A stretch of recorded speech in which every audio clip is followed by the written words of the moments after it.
Good day everyone! Ako si Angel, ang inyong likod, Rai TV. So, sa video ko na naman ngayon, na ibabagi ko na naman sa inyo ang aking tugon mula sa katanungan ng isa nating taga-subaybay. Kaya shout out po sa iyo.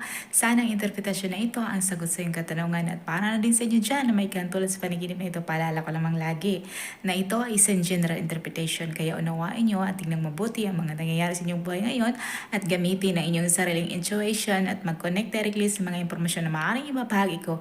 At kung ito ay nag-resonate, bawat isa sa inyo, please leave us sa comment at huwag natin kalimutan mag-like, mag-subscribe at i-hit na din ang notification bell para may update ka lagi. May hindi pa nakapag-follow sa aking Facebook page, i-follow nyo na po, Dry TV at i-share nyo na din. Maraming salamat.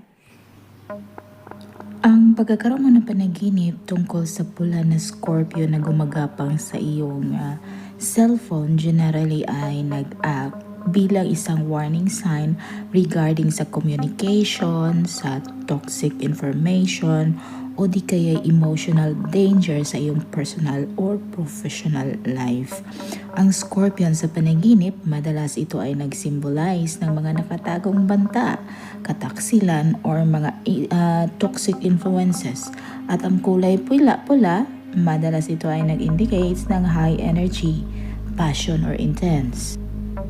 At isa nga sa mga posibleng dahilan ng iyong panaginip ay isang toxic communication or information. Ang cellphone madalas nag-represent sa kung paano ka mag-communicate sa mundo. At ang Scorpion nito ay maaaring nagmungkahi na maaaring makatanggap ka or about to receive venomous or mga hurtful messages or mga gossips or mga chismis or mga lies or mga kasinungalingan.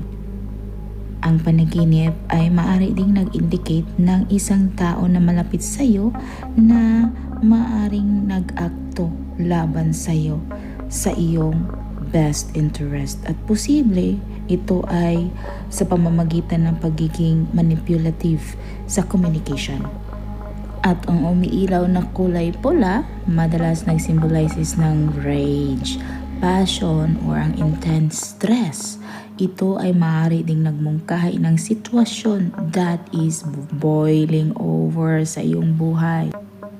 At kung ikaw ay takot of being exposed or vulnerable, ang tawagan or ang cellphone a device na maring nag-hold ng mga personal information being attacked by a Scorpion, nag-highlights ito sa takot sa iyong privacy na maring ma-violate or ang iyong secrets ay maring ma-reveal. And in some interpretation, ang panaginip maaari din na nag-represent sa pangangailangan mo na umalis or tanggalin ang mga old at gumawa ng room para sa mga bagay na bago. At sa spiritual or biblical interpretation, some perspective interpret na ang Scorpion ay sign of spiritual warfare. Ito ay warning of a surprise attack mula sa iyong kalaban or ang pangangailangan mo na magiging maingat and prayerful. At ang mga contextual clues sa iyong panaginip could be na maaaring nakadama ka ng takot. Kung ikaw ay likely nakadama ng anxious tungkol sa current situation or sa isang tao, or maaaring nakadama ka din na pagiging kalma or killed it. Ito ay nagsuggest na you are gaining control over your fears and overcoming sa mga challenges. At inungkahi ko sa iyo na magiging maingat ka sa kung sino ang pinagkakatiwalaan mo and look out for negative influence. Be cautious sa iyong communication. Be read sa mga messages or emails at magiging maingat ka sa iyong mga pananalita. Mag-set ka ng boundaries if there are toxic people sa iyong buhay. Ngayon na ang panahon na mag-set ka ng stronger boundaries. Sana nagustuhan nyo ang true interpretation na ibinahagi ko sa inyo ngayon at magbahagi na din sa inyong mga opinion at katanungan sa pamamagitan ng pagkomento sa baba. At kung ikaw ay bago pa lang sa aking channel, ay huwag kalimutang mag-like, mag-subscribe at i-hit na notification bell para maging updated kayo lagi. At hindi pa nakapag-follow sa aking Facebook page, i-follow nyo na po Dry TV at i-share nyo na din. Maraming salamat. Hanggang sa muli. Paalam.